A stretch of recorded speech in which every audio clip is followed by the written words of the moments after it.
up the drama already, and it's only been one show. Yes, I have this thing where drama just follows me.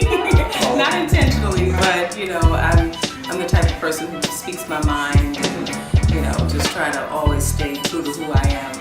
And sometimes people can't handle that. Tell me, how did you get involved with the show? Well, Shawnee, VH1 actually reached out to me when they did the first season, and I just kind of felt it wasn't really time for me to go back to reality TV. I wasn't really interested, but I did watch the first season. Okay. And I felt that my personal story wasn't really represented in terms of what really happens after you're divorced from a high-profile individual. I felt like my side wasn't displayed on the show. You know, the girls are very privileged, they live a very luxury lifestyle, and that's not really my moment. So take me back to when you first met Kenny Anderson, because you spoke about on the show that you were really just taken with him and you just fell in love. So it was good at one point. Yes, it was definitely good at one point. Kenny and I were pretty much inseparable when we, you know, first decided to start dating. My cousin took me to a birthday party for Anthony Mason, who played for the Knicks at the time. Kenny was at the party and he came up to me and started talking, and he walked up and said, "Hi, I'm Kenny Anderson." And I was like, okay, is that supposed to mean something to me? Right now it doesn't. And he said, well, if you don't know Kenny Anderson, you must be living in a cave. And I thought that was the corniest, you know, most obnoxious line, but there was something very charming and charismatic about him. We were divorced in 2001. So on the show, you guys are reunited, right? And with your daughters also. So how long of a period of time was it before, since you'd seen him or since you guys had spoken? 8 to 10 years that we really didn't speak or, you know, be in each other's company. All that time, not seeing each other, you guys come back in front of the cameras, they're rolling, the girls are there. Was that like high intensity? What was that like? It was very intense because Kenny and I haven't been amicable since our divorce. We don't really communicate at all without, you know, yelling, screaming, cursing each other out, hanging up the phone on each other. You know, it was a very tumultuous marriage, breakup, and aftermath. Of course it had a profound effect on your daughters. I remember seeing one scene where one of your daughters is crying and she's just like, I wish I had that, you know, relationship with my dad.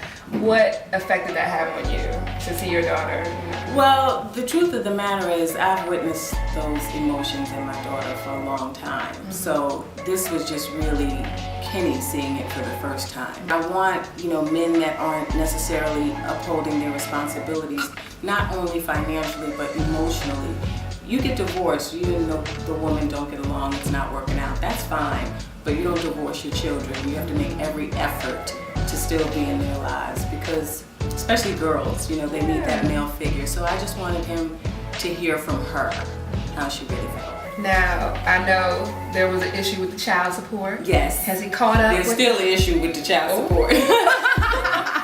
Child support is still an issue. Okay, and it was like a big number. I want to say it was like 400. Yes, he's a lot of money in arrears. Okay. But you know, at this point, you know, you just get to a point where it's like he's not gonna pay it.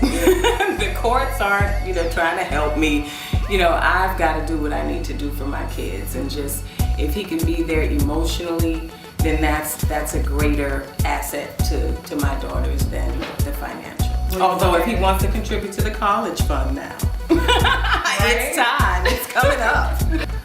Have things changed now? Yes. Kenny and I can actually have a conversation. We talk about the girls, he calls the girls. Since the show, the end of the show, which we haven't gotten to yet, the girls have actually visited him and gone to Florida and spent time with his wife and, you know, new family and everything. So it's a much more beneficial situation for my daughter. Let's get into talking about some of the girls on the show. What was your initial opinion on it? I'm sure you've seen the show before and had some initial thoughts, and then on meeting them. Well, Shawnee's my friend, so I always knew, you know, who she was as a person. Royce just reminded me of the girls that Kenny would cheat on me with. So, so I wasn't very receptive to Royce going in. Evelyn, quite honestly, reminded me of myself. I look at her and I see a mirror image of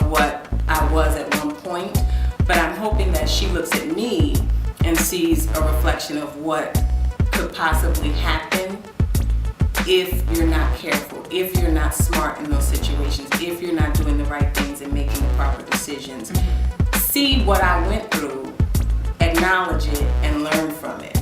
You know, that's what I'm hoping to get from her. And Jennifer is just Jennifer, very soft-spoken, you know, doesn't really say much, doesn't really make a decision one way or the other. Oh, uh-oh. Now, you are not a fan of Jennifer. Well, here's the thing. It's not that I'm not a fan of hers, but I think that, you know, if you think about the economic state of America, basically everybody's living from paycheck to paycheck, if you know, want to keep it really real. Yeah. So you never know where you're going to end up.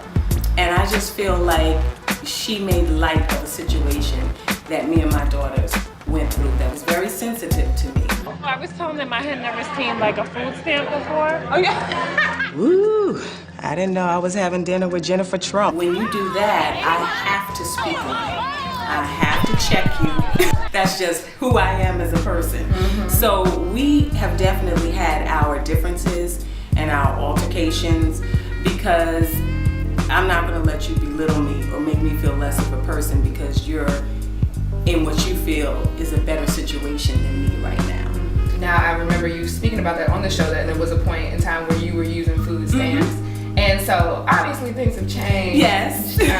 So, what state are you in now, would you say? You know, I'm feeling good about myself. You know, sometimes God has a way of humbling you when you don't do it yourself. And He will put you on blast.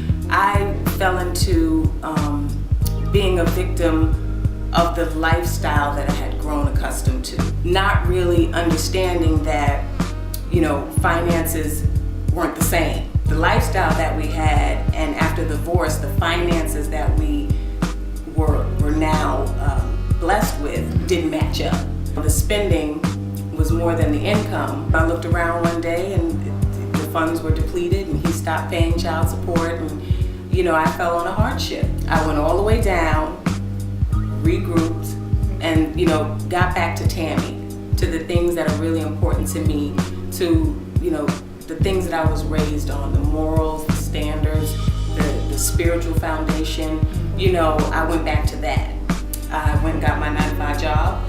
You know, I have a skill set. People think, you know, oh, she just married a player and now she's on Easy Street. No. Everything that I have now has no affiliation with Kenny Anderson. So I'm so proud of it, you know, and I'm able to provide for my daughters and just start doing everything independently. So, can you answer this question for me? Do you make it to the end of this season? I make it to the end. Okay. I make it to the end. I will be there at the end. Okay, cool. Don't know if I'll be back for season 3, but I might be out the circle. There is a love of my life. We've been together for 3 years now. We try to keep it separate. Cool. Yeah. Hi, I'm Tami Roman from Basketball Wives, and you are watching the Ladies Room TV.